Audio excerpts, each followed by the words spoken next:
Muy buenos días, jóvenes señoritas, que el Señor les bendiga, hermanos, hermanas que ven la clase, también que Dios les siga bendiciendo. Estamos estudiando el libro de Isaías, vamos ya en el capítulo 14. Recuerden que este es un estudio de, ya ahora sí, versículo por versículo, y estamos viendo las profecías a las demás naciones, que recuerden, no están hechas para que las demás naciones escuchen y se arrepientan y cambien su destino. Están hechas para que Israel, Judá, escuche y tomen decisiones al respecto, desde confiar en Dios hasta arrepentirse de sus malos caminos y sujetarse a la voluntad de Dios. Entonces recuerden eso, no lo pierdan de vista. Son profecías hechas para que el pueblo de Dios, Israel, en ese momento escuche y tome decisiones. Y estábamos viendo la última clase, las profecías sobre Babilonia.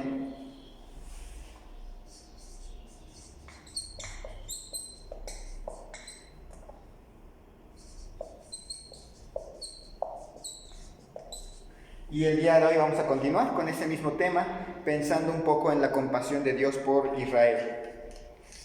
La compasión de Dios por Israel.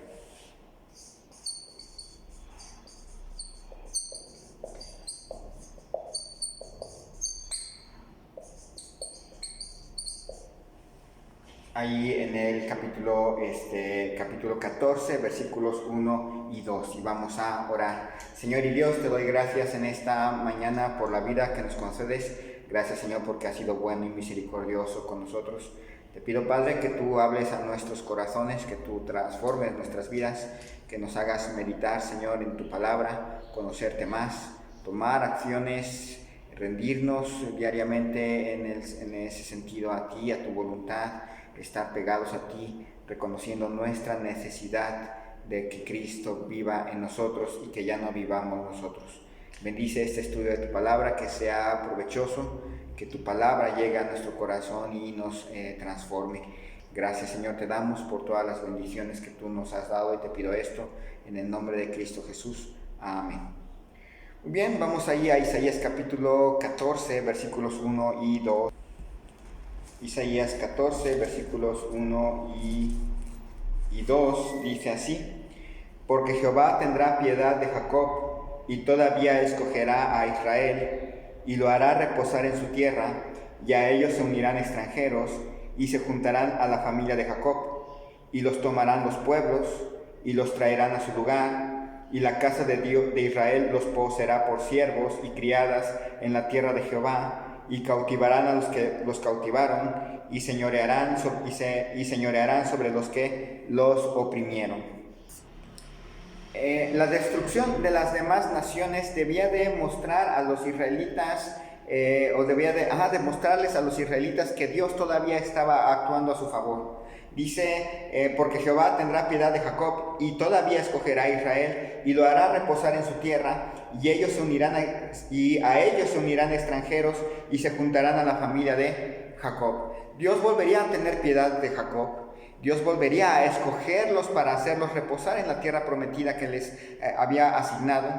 Y además extranjeros, gente no israelita, se unirían a ellos para servir a Dios. La desgracia de Israel se revertiría, y ahora ellos tomarían a extranjeros y los llevarían en cautiverio.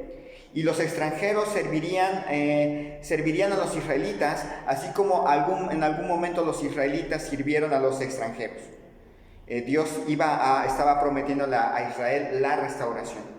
Después de los años de amarga disciplina y dolor, Dios les estaba prometiendo a los israelitas: viene un tiempo de restauración.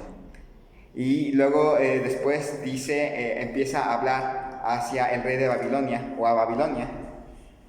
Hemos visto que Dios va a tener compasión por Israel, y al mismo tiempo viene un insulto burlón contra Babilonia.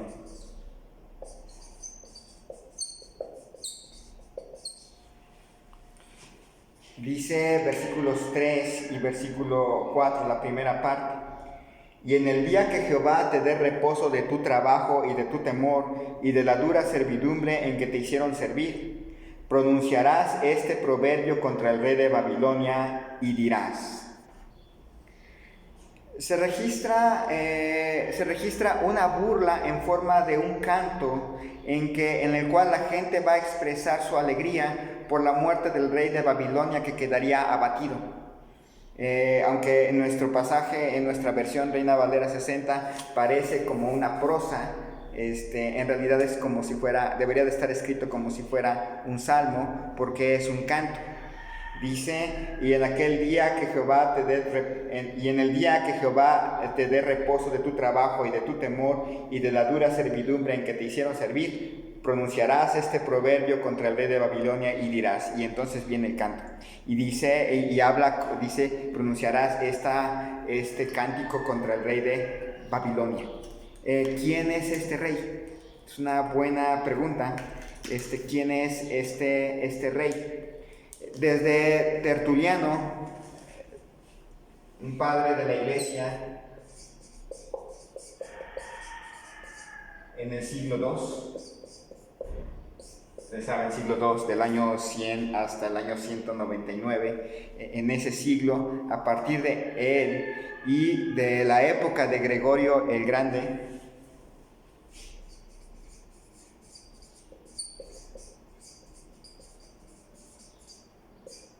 en el siglo VI,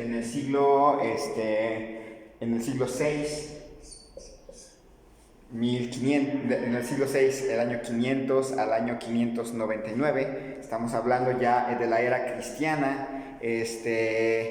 Tertuliano, un padre de la iglesia, propiamente de la época de los padres de la iglesia, y Gregorio el Grande, un papa de la época ya de la época católica primitiva. Desde esa época, poco a poco se fue imponiendo la postura de que este pasaje describía la caída de Satanás.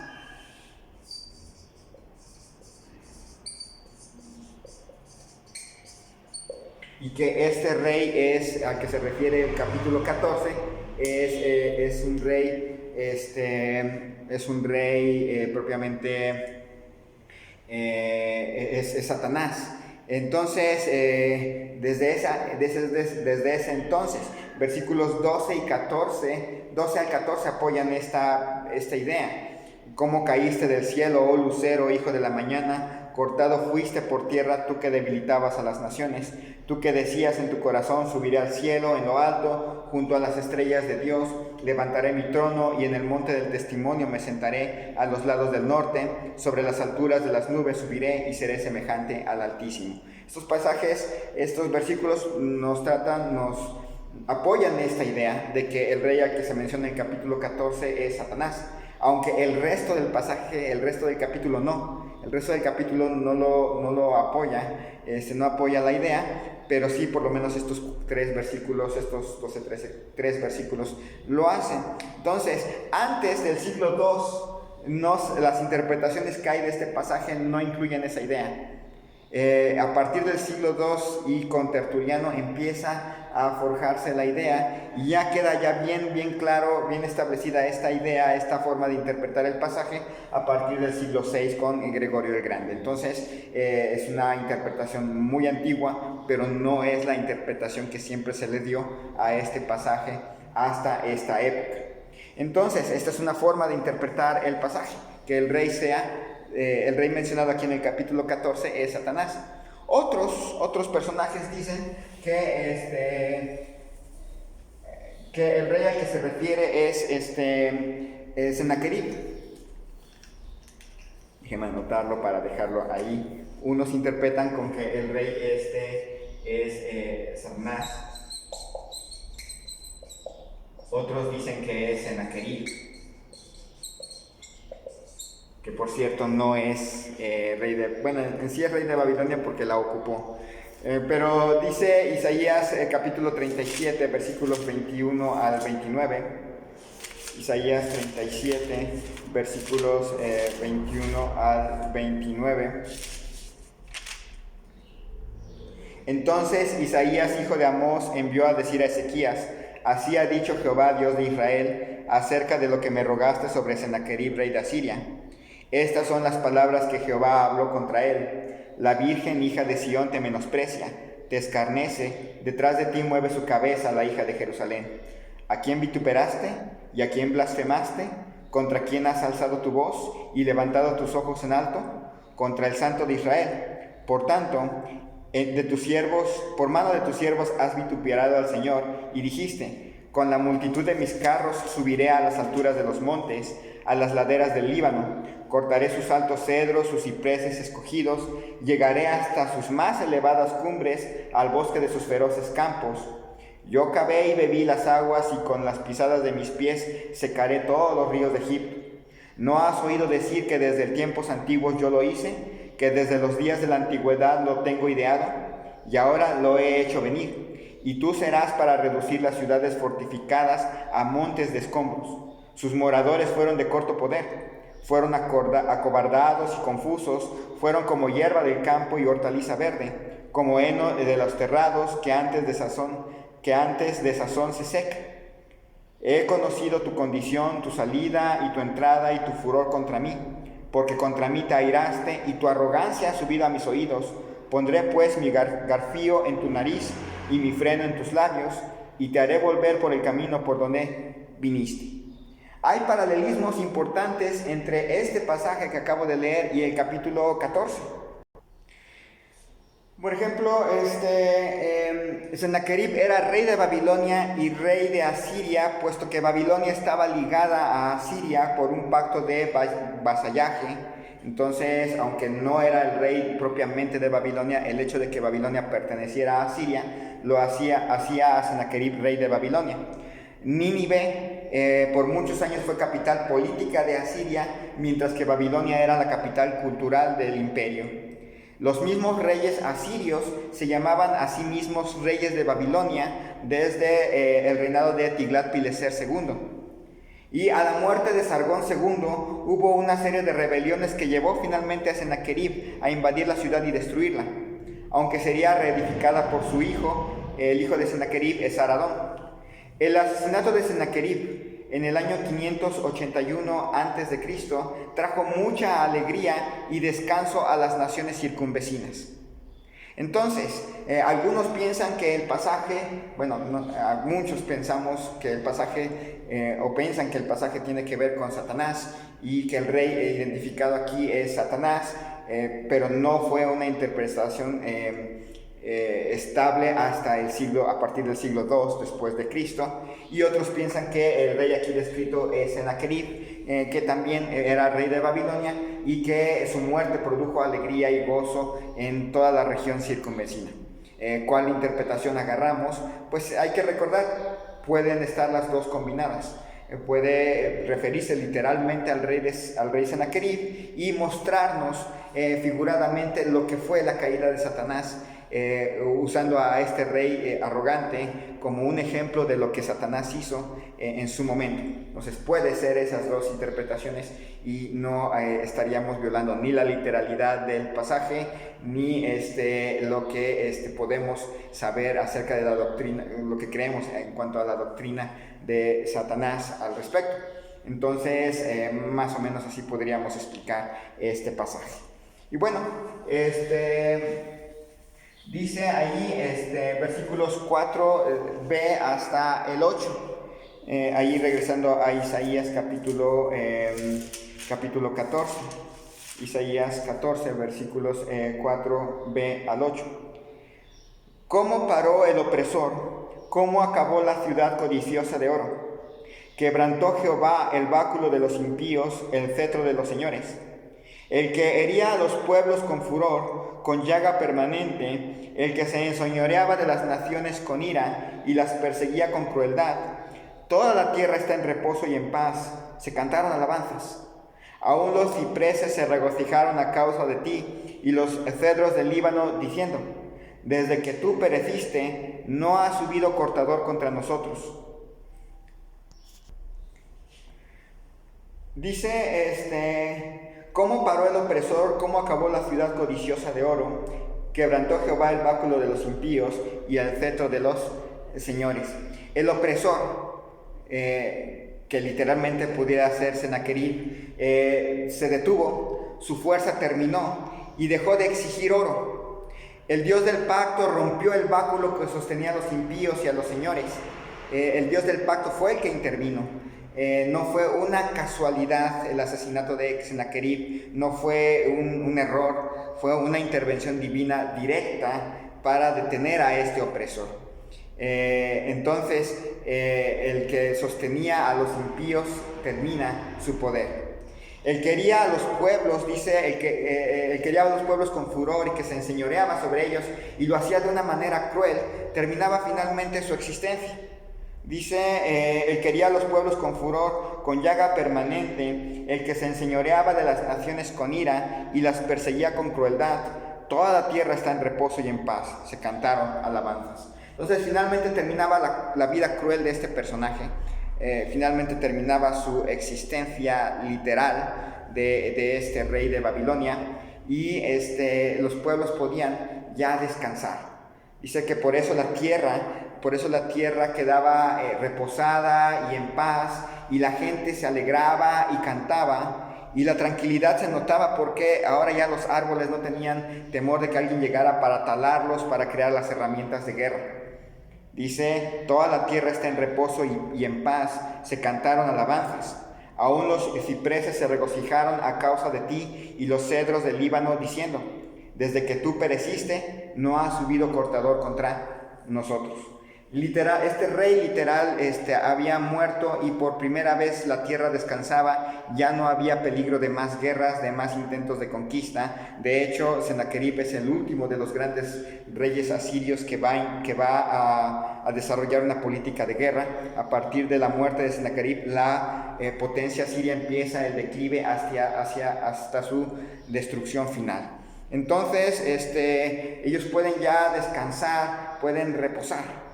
Y sí, en cierta manera también se puede aplicar al gran enemigo de toda la humanidad, que es Satanás. A él se puede aplicar. Va a llegar un momento en que su poder va a terminar y la tierra por primera vez va a estar en paz. Este enemigo cruel de la humanidad, este enemigo malvado de los pueblos que perseguía a todos con furor para destruirlos, porque nada más viene a matar y a destruir, terminará. Pero, literalmente, para el momento de la época de Isaías, ellos podrían ver de manera directa el fin de este personaje literal, de este personaje cruel para con ellos. Dice versículos 9 al 11, dice, el Seol abajo se espantó de ti, despertó muertos que en tu venida saliesen a recibirte, hizo levantar de sus sillas a todos los príncipes de la tierra, a todos los reyes de las naciones. Todos ellos darán voces y te dirán, ¿tú también te debilitaste como nosotros y llegaste a ser como nosotros? Descendió al Seol tu soberbia y el sonido de tus arpas, gusanos serán tu cama y gusanos te cubrirán. Dice este pasaje que finalmente la muerte le llegó al tirano y llega al Seol como si llegara a un gran salón. Y en ese gran salón los espíritus de los muertos salen a darle la bienvenida. Todos ellos se sorprenden y dan voces de asombro porque el tirano había llegado a ellos. Porque al final de cuentas la muerte también le alcanzó, se había debilitado, había muerto. Aquel que pensaba dominar el mundo finalmente llegaba a su destino final, la muerte. Y ahí estaban ellos dando voces. Toda su soberbia, toda su música había terminado allá en el mundo de los vivos y ahora solamente se esperaba que su cuerpo se pudriera en su tumba. Por un lado nos recuerda la inmortalidad del alma en ese sentido. Hay vida después de la muerte y quien no cree va a el destino eterno, separado de Dios por siempre, por toda la eternidad. Pero por el otro lado nos recuerda que la mortalidad del hombre, somos mortales, y aún este personaje que es un tirano cruel y malvado finalmente halla su destino. Así como años más tarde Nerón va a encontrar su destino, así como también Hitler lo encontraría finalmente, Stalin y otros personajes, por muy poderosos que se crean, un día llegará la muerte. Y llega este personaje y todos se asombran, también estás entre nosotros. Y terminan diciéndole ahí en versículo 14, en versículo, estamos en el 8,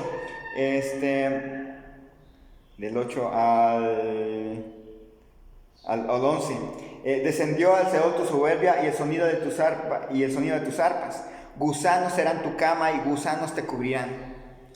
El destino de un tirano, el destino de un malvado opresor. Literalmente es el destino de Sennacherib, puede ser, el destino de Sennacherib. Para recordarles a los de Israel que este rey malvado que va a estar a las puertas de Jerusalén no es eterno. Que por muy poderoso que se crea, por muy soberbio que diga y por muchas palabras arrogantes que lance contra Judá y contra el Dios de Israel, no es eterno y le va a llegar el fin, y le llegó el fin, literalmente.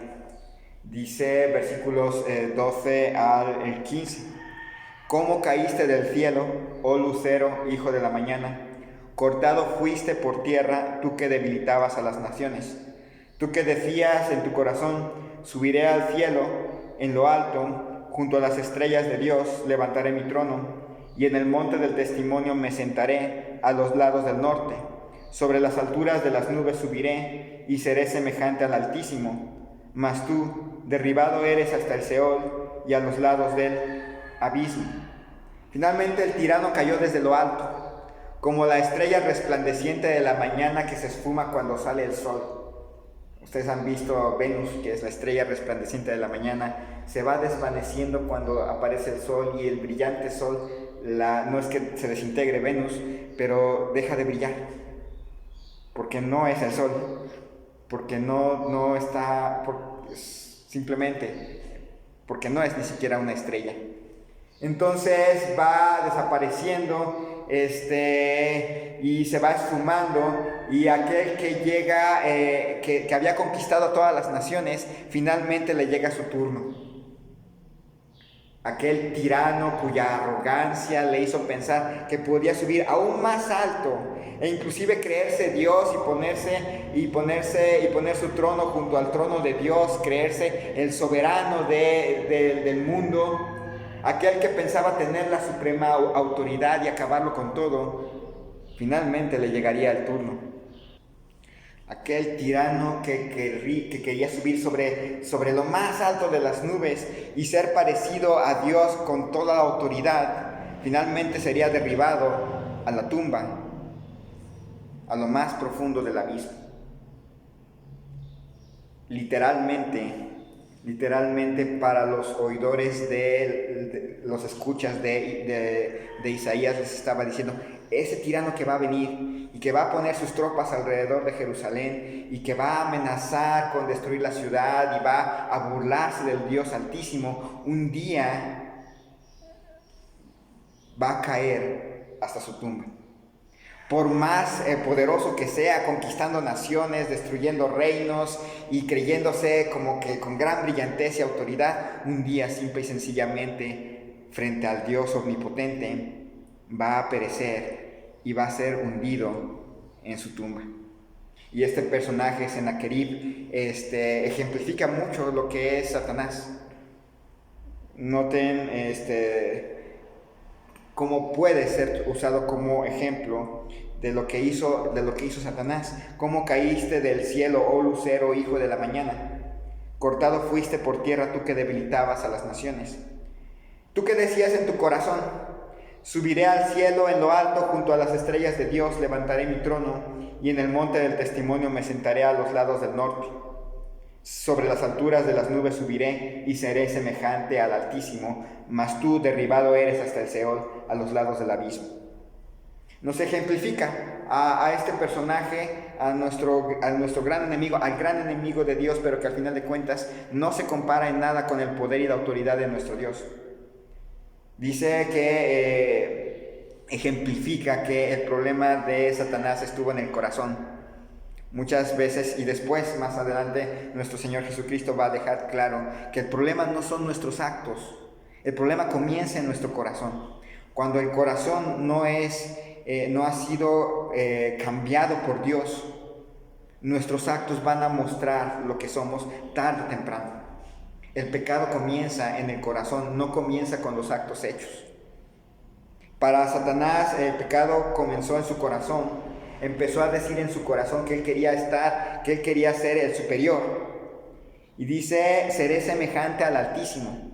Nunca dijo, seré semejante a Jehová. Nunca dijo, seré semejante al Omnipotente. Dijo específicamente al Altísimo, el que tiene toda la autoridad. A eso se refiere este nombre de nuestro gran Dios. Entonces, ejemplifica este pasaje lo que Satanás hizo y su pecado de orgullo y de altivez y de soberbia, que es la raíz de todos los tipos de pecados y que comienzan con el corazón.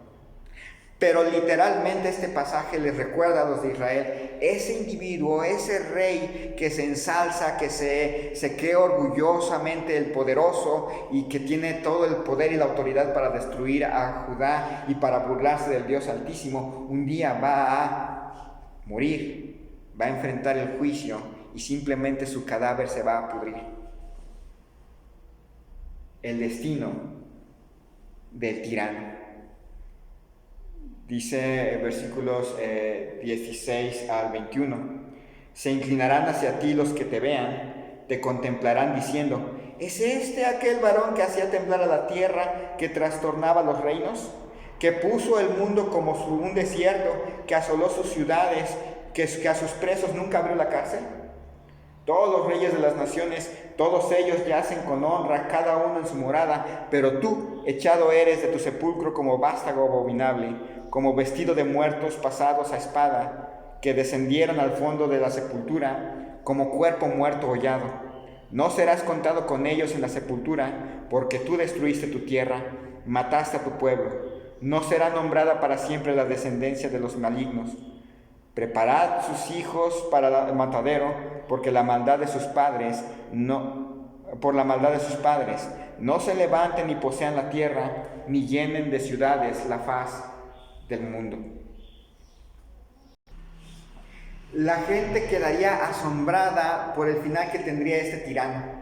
Les costaría creer que el fin había llegado a quien producía miedo, al que destruía reinos, al que dejaba asolado al mundo, las ciudades y al que llevaba a las ciudades y a los pueblos cautivos. A diferencia de los reyes que mató este rey y que fueron sepultados con honra, este rey malvado, Sennacherib, moriría asesinado y tirado en una sepultura rápidamente. La gente no querría honrarlo en la sepultura porque había sido inclusive contra su propio pueblo muy cruel. Y sus descendientes, sus hijos, no durarían mucho en el trono. Sus hijos también irían al matadero y no podrían ocupar y retener la gloria de su trono por siempre. Literalmente nos habla de un rey opresor, malvado, que finalmente obtuvo una muerte deshonrosa, terrible. El precio de la soberbia. Y sí es cierto, Satanás nunca abrió a sus presos su cárcel, de no ser por Cristo, toda la gente quedaba presa en sus manos. Pero para los oyentes del libro de Isaías, tendrían que entender, el rey que se va a parar afuera de Jerusalén y que se va a burlar de Dios, va a tener un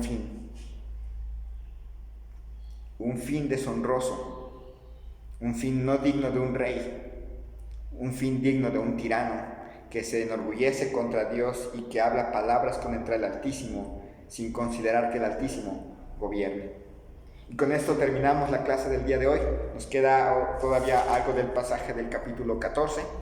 Y pues les invito, hermanos, jóvenes, señoritas, a seguir estudiando el libro, a hacer preguntas. Llevo meses dando clase de Isaías y nunca he recibido un correo preguntando o mencionando la clase. pero espero que la estés viendo y estés disfrutando de estudiar la palabra de Dios y de animarte a seguir aplicándola a tu vida. Y recuerda, la paga de la soberbia, la paga del orgullo es esto.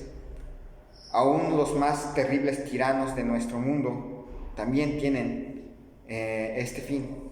Son mortales como cualquiera de nosotros.